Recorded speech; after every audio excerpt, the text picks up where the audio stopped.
Sir मैं आपको वापस गार्डन ले जाना चाहता हूं। मेरी दादी ने उस टाइम एक और बात बोली थी मुझसे। दादी ने गार्डन में मुझे एक और बात समझाई थी जो मैंने पहले नहीं बोली। उन्होंने कहा था, स्पीकर सर बोलो। मैं आपको पहले भी आग्रह किया है, मैं कभी किसी सर मुझे दादी ने उस टाइम एक और बात बोली थी। She said to me that listen Rahul, I want you to be able to see in the dark. I want you to be able to see in the dark. Like the central idea of Shiva. Central idea of Shiva, I will explain to my brothers and sisters, is to see in the dark. See what others cannot see. See your fears. Go close to your fears. That is the central idea of Shiva. She was telling me that and she said, I want you to see in the dark. I said, Dadi, why? She said, because Rahul, real strength always hides in the dark. Real power, real strength hides in the darkness. Fantastic political lesson. First, look for your truth, stick by it, and second, real power, real strength always hides, it never shows itself.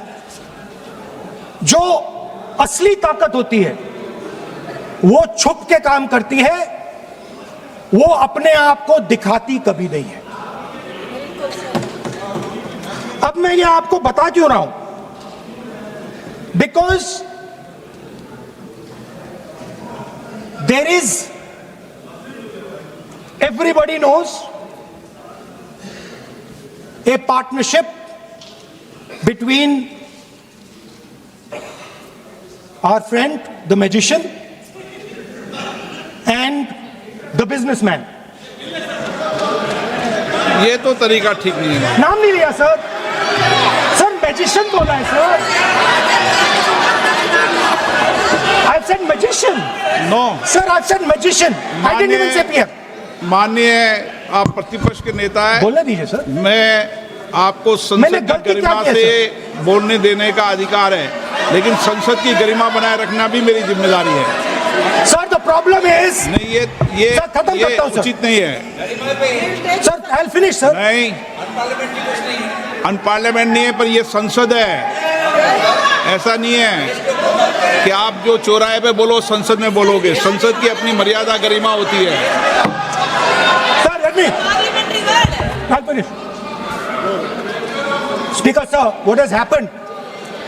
There is a partnership and then there is a hidden power. Massive, extremely strong, but completely hidden. Okay? And that power, that force that does not show itself but is there, knows the entire history of the magician. It knows every single detail about the magician from when he first came into politics till when he arrived as Prime Minister. And it is using that information. No. It is using the information to shape.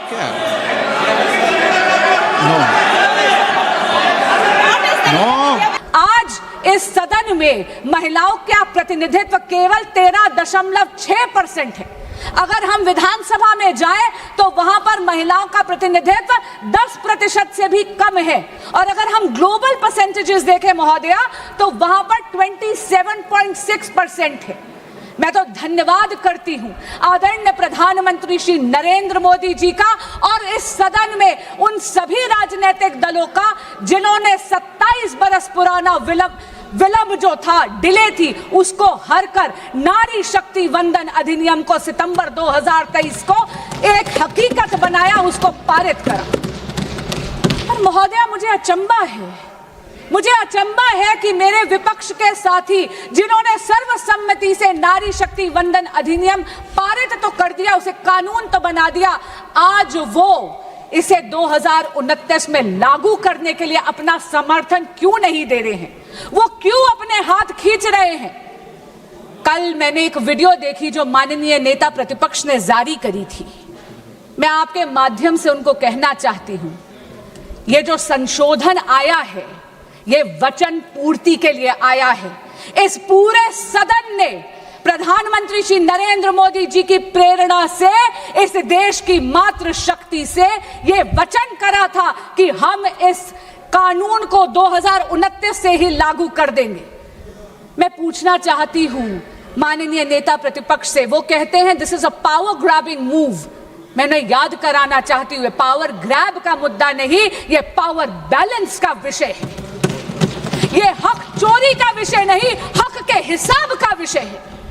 और महोदया, बहुत विनम्रता से कहना चाहूंगी कि इस सदन को, इस देश की मातृशक्ति को उसके हक का हिसाब देना पड़ेगा।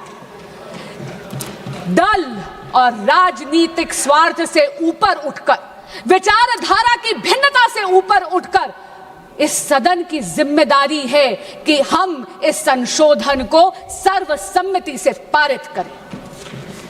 विपक्ष के कुछ साथियों ने कुछ ऐसे क्रिटिसिज्म्स रखे हैं, कुछ ऐसे कटाक्ष रखे हैं, जिन्हें मैं यहां बहुत विनम्रता से उनका जवाब देना चाहूंगी, उन संशयों का। और ये आग्रह करना चाहूंगी कि आपके संशय डिबेट तक सीमित रहे, वोट तक उन पर उनकी परछाई मत पड़ने दीजिएगा। माननीय उपनेता सदन ने कहा कि हम आरक्षण के पक्ष में नहीं हैं। मैं उन्हें याद कराना चाहती हूं कि 40 बरस से इस देश की बेटियां प्रतीक्षा कर रही थी नारी शक्ति अधिनियम लागू हो, महिला आरक्षण लागू हो। ये नरेंद्र मोदी सरकार है जो सर्वसम्मति से इसको पारित कर कानून बना पाई सितंबर 2023 से। तो हमारी नीयत साफ है, हमारी नीति साफ है, ये तो परिलक्षित हमने सितंबर 2023 में ही कर दिया। मैं फिर पूछना चाहती हूं, बार बार विपक्ष के कई साथियों ने कहा, टाइमिंग की बात करी, यहां तक कि माननीय अखिलेश यादव जी ने कहा जल्दबाजी। मैं पूछना चाहती हूं कि 40 बरस की डिले के बाद भी आप जल्दबाजी का आरोप किस मुंह से लगा रहे हैं? और रही बात इलेक्शन की, महोदय, जब तक कि एक राष्ट्र एक चुनाव का रिफॉर्म इस देश में लागू नहीं हो जाएगा, हमारी पॉलिटी का नेचर ये है कि यहां तो चुनाव हमेशा रहते हैं। मैं आपको एक व्यक्तिगत अनुभव बताती हूं। मुझे अभी 2 साल भी पूरे नहीं हुए एज अ सांसद। जून में 2 साल में कंप्लीट करूंगी, लेकिन बंगाल का चुनाव 7वां चुनाव है जिसमें योगदान करने का मुझे मौका मिल रहा है। इसलिए चुनाव तो यहां चलते रहेंगे, लेकिन चुनाव बहाना नहीं बन सकता हमारे देश की मातृशक्ति का हक मारने के लिए।